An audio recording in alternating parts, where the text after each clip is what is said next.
Bapa di surga, dalam nama Tuhan Yesus Kristus, sebentar Bapa, hambamu akan menyampaikan renungan firman Tuhan. Bersabdalah Bapa, urapi hambamu dengan urapan Roh Kudusmu, sehingga firman Tuhan diberitakan dengan benar, berani, dan sungguh-sungguh. Dalam Kristus Yesus, hamba sudah berdoa dan mengucap syukur. Amin.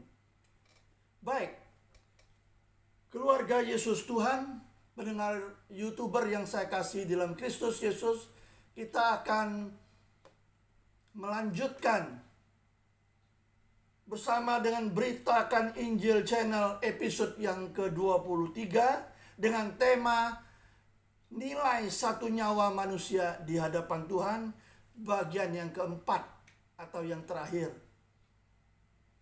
Dan kita segera akan mendengar renungan firman Tuhannya, terambil di dalam 1 Petrus 1 ayat yang ke-19. Nah, pada bagian yang kedua, dalam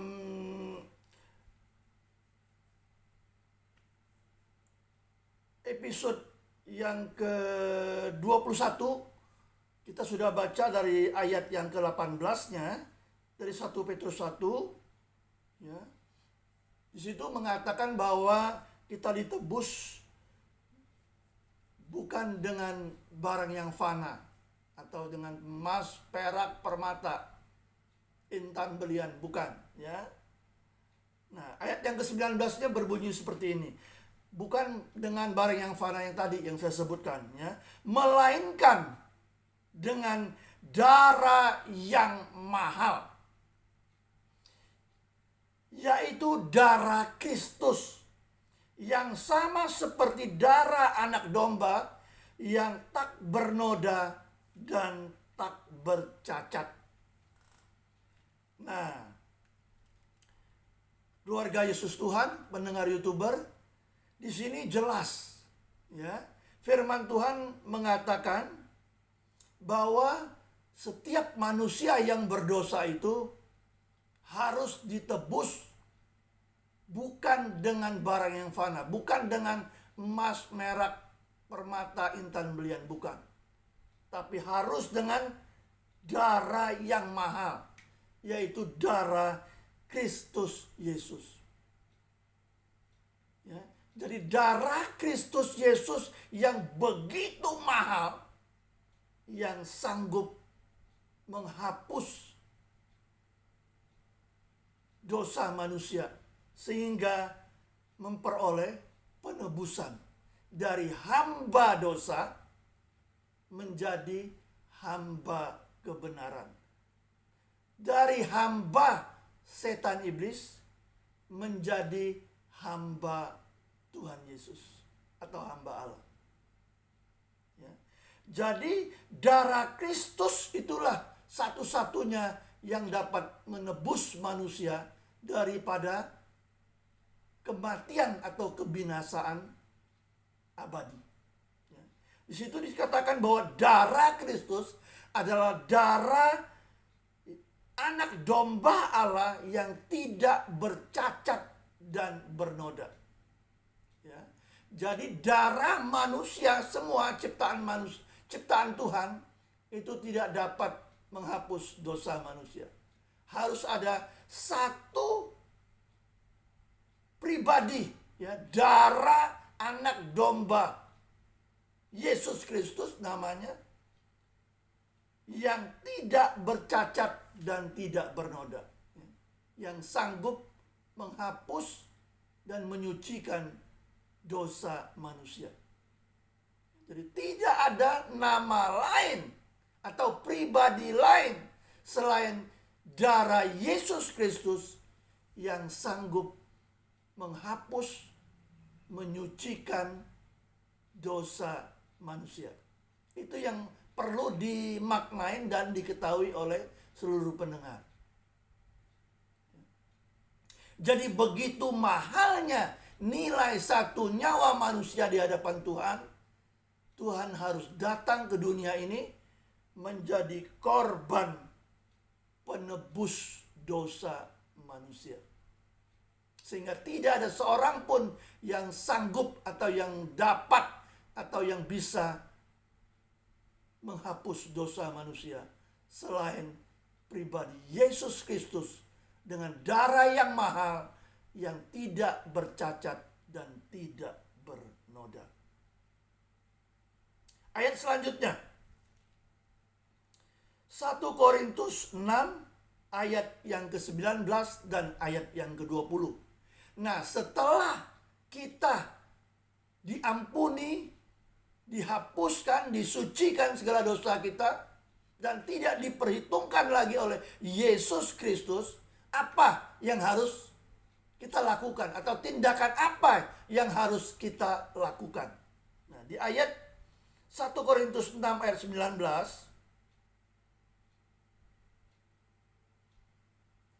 atau tidak tahukah kamu bahwa tubuhmu adalah bait Roh Kudus yang diam di dalam kamu, Roh Kudus yang kamu peroleh dari Allah, dan kamu bukan milik kamu sendiri. Jangan ada yang memegahkan dirinya sendiri. Nah, setelah kita ditebus dari kebinasaan abadi, dari kematian yang kekal, sehingga kita diangkat untuk menjadi anak-anak Allah, Tuhan Yesus katakan bahwa seluruh kehidupan kita, tubuh kita, ya, adalah baitnya Roh Kudus. Jadi Tuhan Yesus itu tidak jauh di sana. Dia mau dekat dengan hidup kita, ya. Dia mau tubuh kita ini adalah bait Allah untuk tempat tinggalnya Roh Kudus, ya. Adalah bait Roh Kudus yang diam di dalam kamu, ya. Jadi setelah kita ditebus dari kebinasaan yang kekal, ya, dari kematian abadi, ya, kita diangkat menjadi anak-anaknya. Roh Kudus mau tinggal di dalam setiap tubuh yang sudah diampuni dosanya, sudah dihapus dosanya, sudah disucikan dosanya, sehingga diangkat menjadi anak-anak Allah, menjadi hamba kebenaran atau hamba Allah. Roh Kudus mau tinggal di dalam kita, ya, di dalam pribadi setiap manusia, ya, yang sudah mengaku Yesus sebagai Tuhan dan Selamatnya dan sudah diampuni dan dihapus segala dosanya. Wow, luar biasa, ya. Tuhan Yesus mengirim Roh Kudus untuk tinggal di dalam setiap hati, setiap anak-anaknya, setiap manusia yang sudah diampuni, ditebus dan dihapus segala dosanya. Kalau belum, Roh Kudus tidak pernah akan tinggal, ya. Kalau belum diampuni, dihapus dan disucikan segala dosanya, masih menjadi hamba dosa, hamba kegelapan, hamba setan iblis, Roh Kudus tidak mau tinggal, ya. Jadi setelah kita ditebus atau dibayar dosa kita, sehingga kita tidak lagi menjadi hamba dosa atau hamba kegelapan, tetapi hamba terang Kristus, hamba kebenaran dan hamba Tuhan Yesus, Roh Kudus mau tinggal dalam kehidupan kita. Wow, luar biasa, ya. Anak-anak Tuhan yang sudah diampuni, dihapus dan disucikan segala dosanya, ya. Roh Kudus mau tinggal di dalam kehidupan kita. Maka kita jangan lagi mengatakan bahwa kita adalah milik kita, karena kita sudah ditebus tadi. Ditebus artinya dibayar, dibeli, ya. Bayar apanya? Dosanya dibayar, tidak menjadi hamba dosa lagi, tapi hamba kebenaran, sehingga menjadi hamba Kristus dan kita bukan milik kita sendiri, ya. Jadi jangan ada orang yang memegahkan dirinya sendiri, ya. Jadi setiap orang yang sudah ditebus kesalahan dosanya, ya, dia bukan milik dia sendiri, tetapi adalah milik Kristus seutuhnya. Jadi jangan ada orang yang memegahkan dirinya sendiri. Ayat yang ke-20-nya, sebab kamu telah dibeli, ya, dan harganya telah lunas dibayar. Karena itu muliakanlah Allah dengan tubuhmu. Jadi setiap orang yang sudah ditebus kesalahan dan dosanya dibayar, ya. Jadi kehidupannya itu dibeli, ya. Statusnya pun berubah dari hamba dosa atau hamba kegelapan atau hamba milik setan iblis, ya. Dibeli, dibayar kesalahan dan dosanya, dan diangkat menjadi hamba kebenaran atau anak-anak Tuhan atau hamba-hamba terang Kristus yang ajaib. Wow, luar biasa. Itu adalah perubahan yang sangat signifikan, ya, daripada kehidupan manusia itu sendiri, ya. Itu adalah perubahan yang fenomenal, perubahan yang absolut, ya, berbalik 180 derajat dari kegelapan abadi, dari hamba dosa, hamba kegelapan dan hamba setan iblis menjadi hamba kebenaran, hamba terang Kristus, dan hamba Tuhan Yesus Kristus sendiri. Itu adalah suatu perubahan yang fenomenal, dan itu terjadi atas kehidupan manusia yang sudah diampuni, dihapus, dan diselamatkan dari kebinasaan yang kekal. Karena itu, karena engkau sudah dibeli, dibayar dengan harganya lunas, dibayar, muliakanlah Allah dengan tubuhmu. Jadi ini adalah firman Kristus yang menasihati kita supaya kehidupan kita bukan milik kita sendiri, bukan punya kita sendiri. Muliakanlah Allah dengan tubuhmu. Jadi karena Tuhan Yesus sendiri sudah mengangkat kita, menghapus dosa kita, ya, selayaknya lah, seharusnya lah, semestinya lah, ya, kita memuliakan Tuhan Yesus, ya, Sang Penebus kita, dengan tubuh kita, dengan kehidupan kita yang saat ini masih diberi napas kehidupan, untuk kita selalu memuliakan Tuhan dalam kehidupan kita. Karena Dialah satu-satunya pribadi yang sudah mengangkat kita daripada kebinasaan kekal kepada keselamatan dan kehidupan yang kekal di kerajaan milik Tuhan Yesus, yaitu kerajaan sorga. Sebagai ayat yang terakhir, dengan pengertian yang sama dari 1 Korintus 6 ayat 20 tadi, hanya berbeda sedikit dari ayat akhirnya. Kita baca 1 Korintus 7 ayat 23. Kamu telah dibeli dan harganya telah lunas dibayar. Karena itu janganlah kamu menjadi hamba manusia. Nah, tadi saya katakan ada hamba dosa, hamba kegelapan, hamba setan iblis, hamba kebenaran atau hamba terang Kristus, atau hamba Tuhan Yesus itu sendiri, ya. Di sini janganlah kamu menjadi hamba manusia, ya. Nah, bicara hamba manusia di konteks bangsa Israel dahulu, yaitu banyak orang menjadi budak, ya. Nah, budaknya manusia, ya. Jadi kalau ada bos atau pemimpin yang mau menebus budak tersebut, dia membeli, ya. Dia bayar itu budak.